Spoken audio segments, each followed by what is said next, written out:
Сәлеметсіздер ме, құрметті оқушылар. Бүгін біз қазақтың белгілі режиссері Ақан Сатаев туралы әңгімелесетін боламыз. Бұл отандық киноиндустриядағы ең танымал есімдердің бірі екені сөзсіз. Ақан Сатаев 1971 жылы 23 желтоқсанда Қарағанды қаласында дүниеге келген. Бала кезінен кино түсіруді армандаған ол, мектептен кейін бірден Жүргенов атындағы Қазақ ұлттық өнер академиясына оқуға түсті. Студент кезінде жас аккордеоншының өмірбаяны және Аллажар атты екі көркем фильмге түсті. Ақан Сатаев жас аккордеоншының өмірбаяны фильміндегі жұмысымен кинодағы кумирі режиссер Сатыбалды Нарымбетовтің арқасында киноға ғашық болғанын айтады. Ақан Сатаев өзінің режиссерлік мансабын біртіндеп құрды. Академияны бітіргеннен кейін біраз уақыт теледидар режиссері болып жұмыс істеді. Тәжірибе жинақтаған Ақан Қарғанбайұлы киноға бет бұрып 2003 жылы өзінің жеке Сатай фильм киностудиясын құрып, бүгінге дейін 300-ден астам жарнамалық ролик түсірген. 2007 жылы Сатаевтың «Рекетир» атты алғашқы картинасы жарық көрді. Бұл фильм Ақан Сатаевтың кинографиясында ең жоғары бағаланған фильмдердің біріне айналды. Одан кейін «Адасқандар», «Ликвидатор», «Мың бала» сияқты фильмдерді түсірді. 2014 жылы Ақан Сатаевтың «Хакер» фильмі үлкен экранға шықты. Ол оның сценарийін жазып, продюсері қызметін атқарды. Бұл режиссердің алғашқы ірі халықаралық жобасы. Фильмді жасауға бірден 5 мемлекет – Қазақстан, Канада, ақш, Таиланд және Гонконг қатысты. Ақан Сатаев бір сұхбатында «Мен бұл жұмысымды мақтан тұтамын. Санжар Сұлтан екеуміз нағыз америкалық фильм түсірдік. Мен үшін бұл керемет тәжірибе және жақсы сабақ болды. Біз үшін бұл өте үлкен жетістік» деген еді. Даже в продаже Кира была удивительно хороша. Ого! Я продала часы. Круто!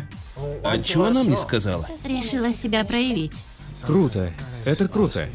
О, я нашла покупателя на то кольцо. Режиссердің еңбегі еш кетпеді. 2014 жылдың қорытындысы бойынша Ақан Сатаев Қазақстан киноиндустриясының үздік қайраткері деп танылып, жылдың халық сүйіктісі ұлттық сыйлығының иегері атанды. 2016 жылы Ақан Сатаевтың күш-жігерінің арқасында Астана Фильм Фаунд ашылды. Оның мақсаты қазақстандық жас режиссерлерді қолдау және бюджеті төмен авторлық фильмдерді жаппай шығару. 2019 жылы қор бірінші Алматы кинофестивалін өткізді. Оның міндеті отандық киноның танымалдылығын арттыру болды. Жыл сайын дерлік үлкен экрандарға Сатаевтың танымал фильмдері шығады. 2016 жылы Тұлпар киносыйлығының 5 номинациясында жеңіп шыққан «Аудандар» криминалдық драмасы және «Анаға апарар жол» тарихи драмасы жарық көрді. 3 жылдан кейін бұл картина ақш-та жарық көрді. Осы еңбегі үшін Ақан Сатаев Қазақстан Республикасының әдебиет пен өнер саласындағы мемлекеттік сыйлығының лауреаты атанды. Аудан жақта Ілиястың жайлы ештеңе естіген жоқсыз ба? Менің қалауым тек баламды аман сау қайтару. Ілиясты сол жолмен алып кеткен. Сол жолмен келеді ғой құлынына. Мұқанаға тағы да саған ұрсатын болды ғой.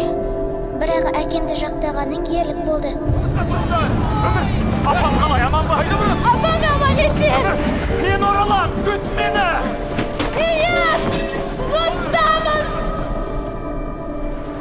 Апа Ілиястың қателесуі мүмкін емес.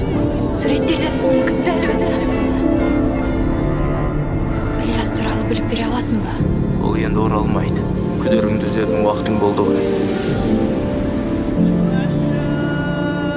Сені Одессаға жеткізіп, ары қарай ауылға баратын пойызға салып жібереді.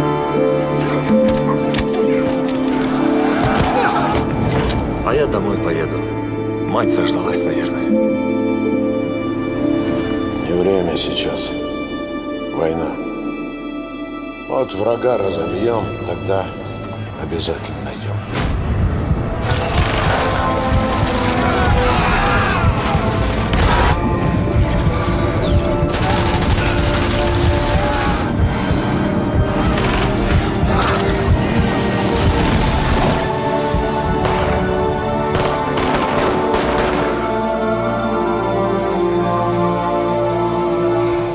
Бүгінгі таңда режиссердің ең таң қалдырған туындысы 2019 жылдың 27 қыркүйегінде прокатқа шыққан «Томирис» тарихи эпопеялық фильмі болса керек.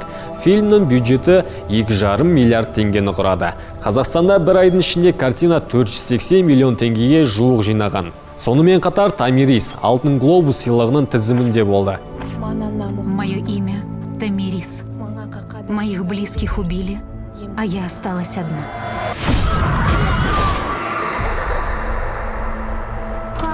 Отец.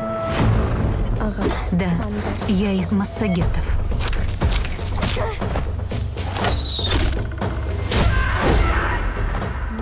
Я вождь.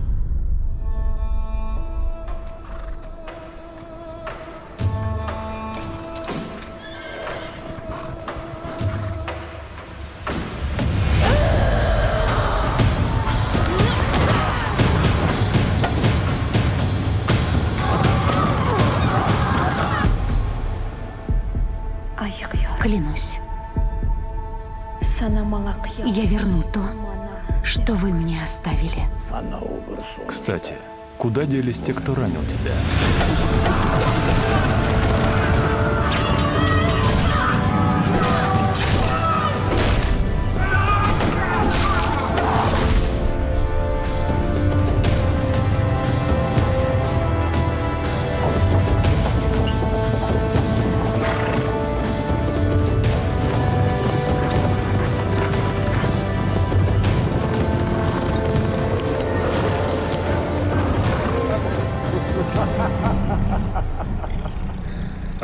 Ты мне нравишься, храбрый вождь.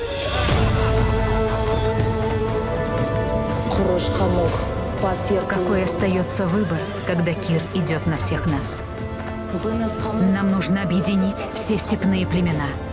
Поодиночке никому не выжить.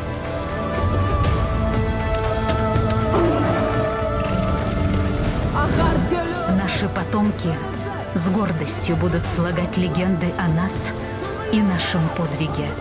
Давайте же покажем врагам, как сражается вольный народ степи.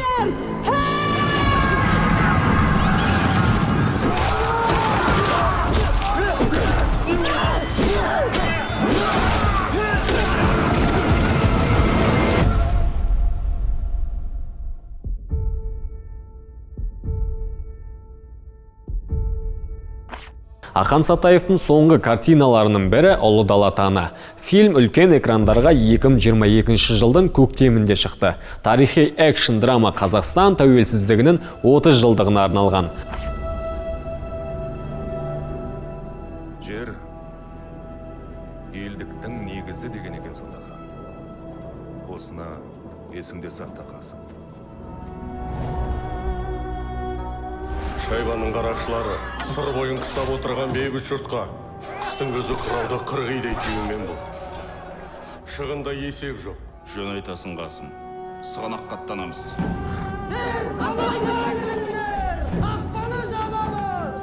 Осы шымбырындық басыңа бақ ордатса кәне.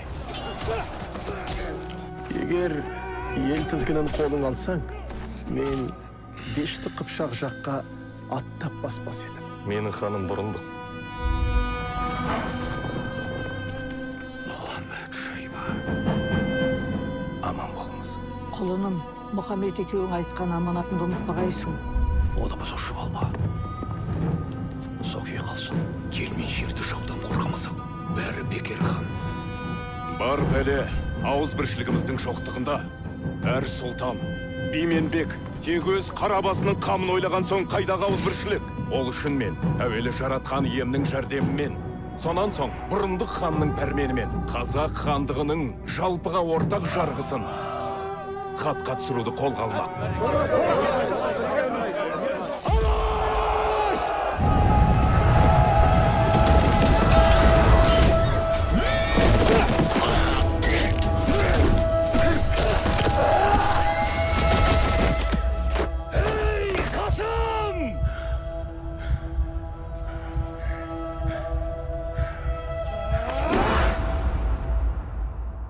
Осымен сабағымыз аяқталды. Назарларыңызға рахмет. Және мен сіздердің төмендегі 3 сұраққа жауап берулеріңізді сұраймын.